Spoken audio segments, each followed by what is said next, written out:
Sam Whitmarsh 146.01 in the prelims at 800. Just kind of tell us about how you felt about that race. Oh, it was a good race. I mean, again, coming into this competition and having been here last year, it's just like, man, this is some of the best competition in the country.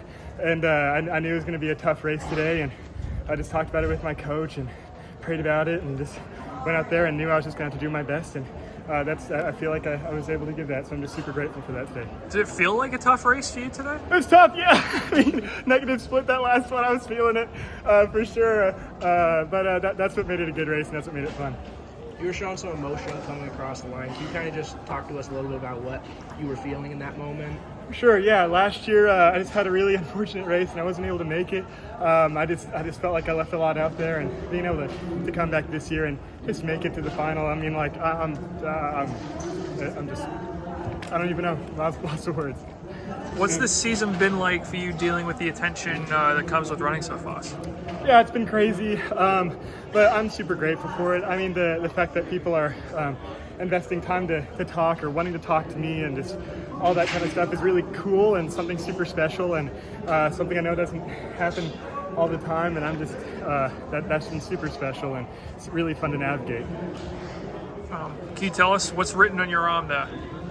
For sure, I have Proverbs 16:9 and 2 Corinthians 12:9. Proverbs 16:9 is men may make plans, but God guides their steps. And 2 Corinthians 12 is for my grace is sufficient for you, for my power is made perfect in your weakness. And I know going on and stepping on that line, I'm pretty scared. I've got nerves sometimes. And but I know that reading that verse, it's like, man, sometimes when I'm feeling low or I'm feeling weak, I know there's somebody up there that's got me and is my foundation, so I can lean on that. It seems like a big deal for you to have made the final. Like, is it going to be disappointing if you don't win it, given your status as the favorite? I'm grateful to be here, and at the end of the day, I know every single person that's stepping on that line wants it. So, man, however that goes on Friday, of course, I would love to win. I'd be lying if I told you I wouldn't.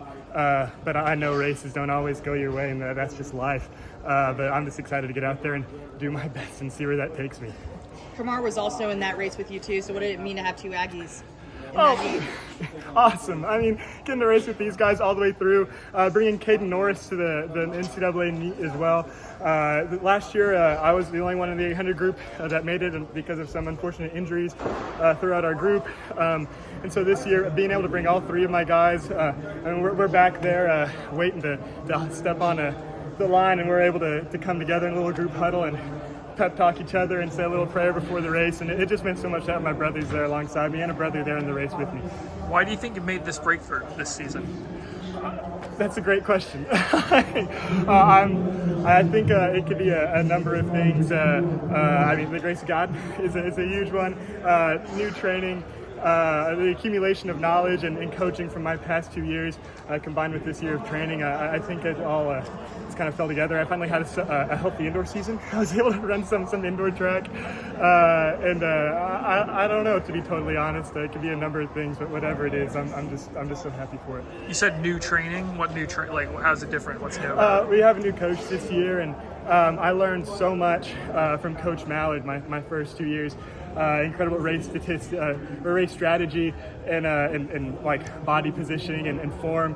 And this year with Coach Ehring, being the Olympic champion in 1988, having some new perspectives on racing, and just getting to talk with him has been so awesome and so insightful, and has just reignited a love for this sport, and it's really been special these past 3 years. Sam, obviously this has been your journey, and and I talked to you back during the indoor season about the impact of working with Coach Paul Ehring. Is he the type, does he talk to you about the journey that he went through with Cerrone and Carrere, or has he just stayed present on what makes Sam Whitmarsh so effective in the 800? Oh yeah, Coach does it all.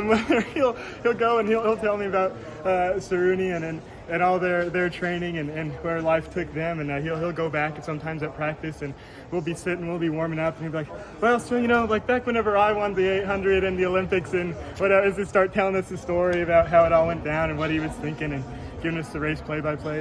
That's been really fun, and he has a genuine love for the sport. I believe that's why he's back coaching, and so just to share that love with us, and so that's been really special this year, getting to know him as well. Did you know who he was before he was hired? I had no idea. I genuinely had no idea. I'm pretty new to the sport, I would say. I mean, I didn't start seriously running until probably my junior year of high school, and I realized that it probably was something there for me. Like I've said this a couple of times, but I really thought I was just going to play basketball in my 4 years of high school, and so I was much more into that side of life. And running has been such a whirlwind these past couple of years. I've been slowly getting in more and more into it, but I had no idea who Coach Ehring was before. And then my dad saw that we got a new coach, and he's like, "Oh, Sam, like, come watch this YouTube video." I'm like, "Oh, what is it? It's your coach." I'm like, "What do you mean it's my coach?" It's the 1988 Olympic Games. And I'm sitting there like, "Oh my gosh, this is crazy." So yeah, I may not have known him a year ago, but man, I'm sure glad I know him now, and it's been an awesome year working with him. Yeah. Is he still coaching co-rear? Like, is Emmanuel co-rear ever at your guys' practice or anything like that? No, not as of right now. I know there's some stuff that's potentially in the works. I can't really speak on any of that because I don't really know. But there's always been some things being thrown around about potentially bringing people back, but we've yet to see that. All right. Nice job. Congrats. Thanks for the time.